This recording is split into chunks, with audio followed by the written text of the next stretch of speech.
જય હિન્દ વિદ્યાર્થી મિત્રો। ધોરણ 12 આર્ટ્સ વિષય તત્વજ્ઞાન પાઠ છે 5મો વ્યાપ્તિકરણ। તો મિત્રો આપણે કાલના લેક્ચરમાં વ્યાપ્તિકરણની વ્યાખ્યા જોઈ હતી કે વ્યાપ્તિકરણ એટલે એકદેશી કે વિશિષ્ટ અનુભવિક હકીકતોના આધારે કે નિરીક્ષણના આધારે તેના પરથી સર્વદેશી નિયમ તારવવાની માનસિક પ્રક્રિયા। એકદેશી ઉપરથી આપણે સર્વદેશી ઉપર જઈએ એટલે કે હ કે ન ઉપરથી આપણે હા કે નાનું વિધાન તારવીએ તો એને શું કહેવાય છે? વ્યાપ્તિકરણ કહેવાય છે। તો મિત્રો એની લાક્ષણિકતાઓમાં આજે આપણે ચર્ચા કરીએ કે પહેલી લાક્ષણિકતા છે વાસ્તવિક હકીકતોનું નિરીક્ષણ। વાસ્તવિક એટલે જેને જોઈ શકાય છે એવી, જેને કલ્પના કરી શકાય એવી હકીકતોનું નિરીક્ષણ અહીં કરવામાં આવતું નથી। જેમ કે આગળ જોઈએ, વિશિષ્ટ કે એકદેશી હકીકતોનું નિરીક્ષણ એ વ્યાપ્તિકરણની પ્રક્રિયાનો પાયો છે। જે બાબતોનું નિરીક્ષણ ન થઈ શકે તેને લગતું વ્યાપ્તિ વિધાન રચી શકાય નહીં। એટલે તમને એમ કહે છે કે એવી બાબતોનો જ અભ્યાસ કરવો જોઈએ કે જેનું કયું નિરીક્ષણ થઈ શકે? વાસ્તવિક નિરીક્ષણ થઈ શકે। દાખલા તરીકે સર્વ દેવો દયાળુ છે, એમ કહેવા માંગે છે કે બધા જ ઈશ્વર છે એ બધા જ ઈશ્વર છે એ દયાળુ છે, પણ આને છે ને વાસ્તવિક હકીકત ન કહેવાય, કારણ કે આપણે ઈશ્વરને જોઈ શકતા નથી। એ વાસ્તવિક હકીકત નથી, એ કાલ્પનિક છે, આપણે ધારેલું છે અને એની ઉપરથી આપણે માનીએ છીએ, પૂજીએ છીએ। એટલે સર્વ દેવો દયાળુ છે એ સર્વદેશી વિધાન એ વ્યાપ્તિ વિધાન નથી, કારણ કે કોઈ દેવને દયાળુ હોવા અંગેનું વાસ્તવિક ઉદાહરણ છે એ સ્થૂળ ઇન્દ્રિયો દ્વારા પ્રાપ્ત થતું નથી। સ્થૂળ ઇન્દ્રિયો એટલે આપણી 5 ઇન્દ્રિયો: આંખ, કાન, નાક, જીભ, ત્વચા અને સ્પર્શ। તો આ 5 ઇન્દ્રિયો દ્વારા જે જ્ઞાન મળે તો એ જ્ઞાનને છે વાસ્તવિક હકીકતોનું નિરીક્ષણ કહેવાય। જે દ્રષ્ટાંતોનું કેવળ 5 જ્ઞાનેન્દ્રિયો દ્વારા નિરીક્ષણ થતું હોય તેને વ્યાપ્તિકરણમાં વાસ્તવિક હકીકતોના નિરીક્ષણના સમાવવામાં આવે છે। અર્થાત વ્યાપ્તિકરણની પ્રક્રિયાનો પ્રારંભ વાસ્તવિક એવી એકદેશી હકીકતોના નિરીક્ષણથી થાય છે। કેવી હકીકતોના નિરીક્ષણથી? એકદેશી એટલે કે આપણે જ્યારે કોઈ પણ ઘટનાનું નિરીક્ષણ કરવું હોય તો ત્યારે કેટલાક છે એટલે કે હ અને કેટલાક નથી એટલે કે ન, આની ઉપરથી આપણે નિરીક્ષણ કરવું પડે છે। પછી બીજી લાક્ષણિકતા છે કે કેટલીક હકીકતોનું જ નિરીક્ષણ। અહીં આપણે સર્વ બાબતોનો અભ્યાસ કરવાનો હોતો નથી, બધાયનું માપન કરવાનું હોતું નથી, પણ થોડાક એવા વિદ્યાર્થીનું માપન કરીને આપણે બધા વિશે છે અનુમાન તારવવાનું હોય છે। તો એમાં કહે છે કે વ્યાપ્તિકરણની પ્રક્રિયામાં આપણે કેટલીક હકીકતોના નિરીક્ષણ પરથી જ સર્વ હકીકતોનું લગતું નિરીક્ષણ કરીએ છીએ। જો નિરીક્ષણ સર્વ હકીકતને લગતું હોય તો અનુમાન કરવાની જરૂર જ ન પડે। મિત્રો વ્યાપ્તિકરણ એટલે શું? તો કે કેટલાકના આધારે સર્વનું અનુમાન કરવું, તો એને વ્યાપ્તિકરણ કહેવાય। પણ જો આપણે સર્વનું નિરીક્ષણ કરી નાખીએ ને તો પછી અનુમાન કરવાની જરૂર જ ન રહે। દાખલા તરીકે જો આપણે અમુક શાળાના એક વિદ્યાર્થીનું ઓળખપત્ર જોયા બાદ એમ કહીએ કે આ શાળાના સર્વ વિદ્યાર્થીઓ ઓળખપત્ર ધરાવે છે, તો આપણે કેટલાક પરથી સર્વ ઉપર નથી જતા, પણ આપણે સર્વ એટલે કે બધાયનું શું કરી લીધું છે? નિરીક્ષણ। પણ સર્વને લગતા આપણા નિરીક્ષણને એક વિધાનમાં રજૂ કર્યું। એટલે ટૂંકમાં અહીંયા એવું કહેવા માગે છે, તમારી સ્કૂલમાં હું બધા વિદ્યાર્થીનું આઈ કાર્ડ ચેક કરું પછી એમ કહું કે બધા વિદ્યાર્થીઓ આઈ કાર્ડ પહેર્યું છે, તો આને વ્યાપ્તિકરણ કહેવાય નહીં। પણ વ્યાપ્તિકરણ કોને કહેવામાં આવશે? હું 5 વિદ્યાર્થીનું આઈ કાર્ડ ચેક કરું અને એમ કહું કે સર્વ વિદ્યાર્થીઓ આઈ કાર્ડ પહેર્યું છે, તો એ વ્યાપ્તિકરણ કહેવાય.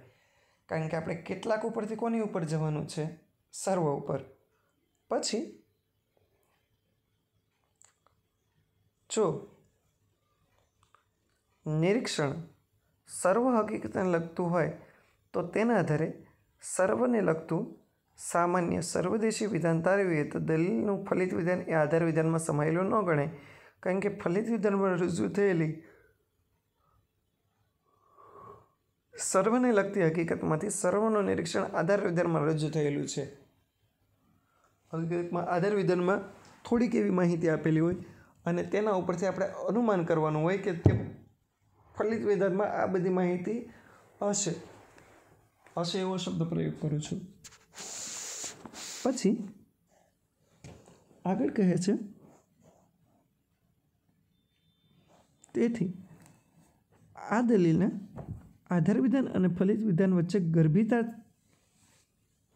સંબંધ છે તેમ કહેવાય, જે નિગમનલક્ષી અનુમાનની લાક્ષણિકતા છે.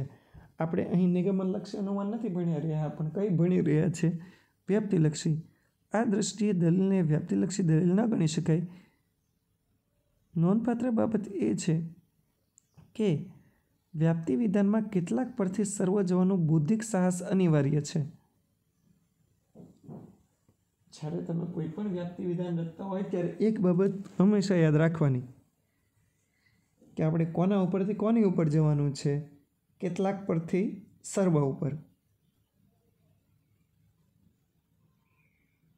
કોઈ પ્રાર્થનામાં વિદ્યાર્થીઓ પ્રાર્થના છે એ ગાતા હોય છે, ભજન ગાતા હોય છે, ધૂન બોલતા હોય છે, તો ત્યારે માની લો આખા જે હોલમાં બધા વિદ્યાર્થીઓ છે એને આંખું બંધ છે, પણ 2-3 આંખું બંધ નથી કરી,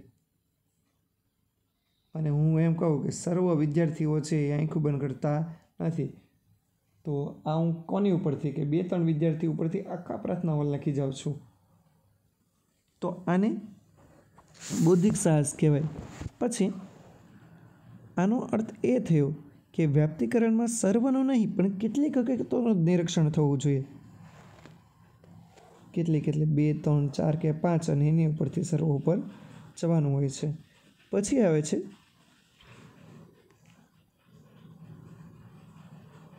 નંબર 3, એકદેશી અનુભવ કે નિરીક્ષણનું સામાન્યકરણ કે સર્વદેશી કથન. તો એમાં છે મિત્રો, વ્યાપ્તિકરણની પ્રક્રિયામાં એકદેશી અનુભવ કે નિરીક્ષણના આધારે સર્વદેશી વિધાન તારવીએ છીએ. હમણાં કીધું એ પ્રમાણે 2-3 ઉપરથી એટલે કેટલાક ઉપરથી. કેટલાકને એકદેશી કહેવાય. એકદેશીમાં હ અને ન આવે. હ એટલે કેટલાક છે અને ન એટલે કેટલાક નથી. એની ઉપરથી આપણે સર્વદેશી વિધાન તારવીએ છીએ. તો સર્વદેશી એટલે હા ને ના. હા એટલે સર્વ છે અને ના એટલે કોઈ પણ નથી. આ સામાન્યીકરણની પ્રક્રિયા છે. પણ જો આવું સામાન્યીકરણ ન થાય તો વ્યાપ્તિકરણ કર્યું ગણાય નહીં. દાખલા તરીકે જો આપણે કલાપી, ઉમાશંકર, સ્નેહરસિમ અને સુંદરમ આ 4 કવિઓનું નિરીક્ષણ કરીને સામાન્યીકરણ કરવાને બદલે એમ કહીએ કે કેટલાક કવિઓ લાગણીશીલ છે,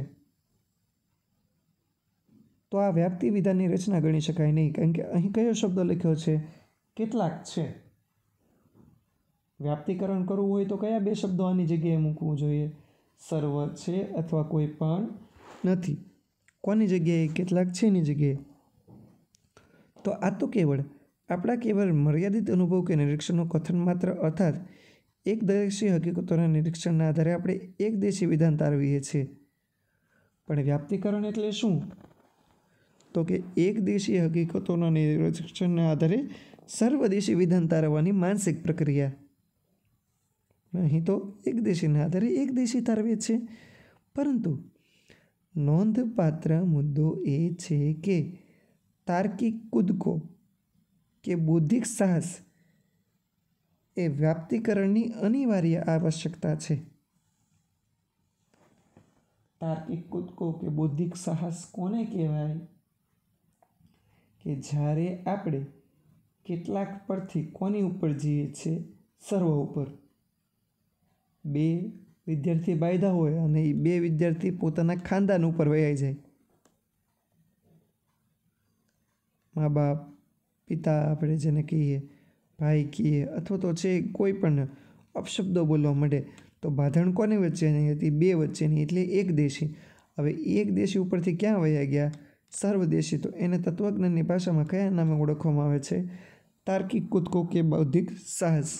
જો આપણી નિરીક્ષણની મર્યાદા વટાવીને, એટલે કે અમુક જ કવિના નિરીક્ષણના આધારે આપણે એમ કહીએ કે સર્વ કવિઓ લાગણીશીલ છે, તો આ વ્યાપ્તિ વિધાન રજૂ કર્યું ગણાય.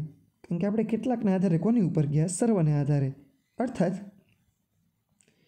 એકદેશી હકીકતોની વ્યાપ્તિલક્ષી નિરીક્ષણના આધારે સર્વદેશી નિયમની રજૂઆત એ એકદેશી અનુભવનું સામાન્યીકરણ એ વ્યાપ્તિકરણની પ્રક્રિયાની મૂળભૂત લાક્ષણિકતા છે.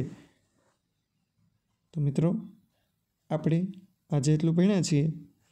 તમારે લેસનમાં 5.1 છે લખીને મોકલવાનો છે. જય હિન્દ.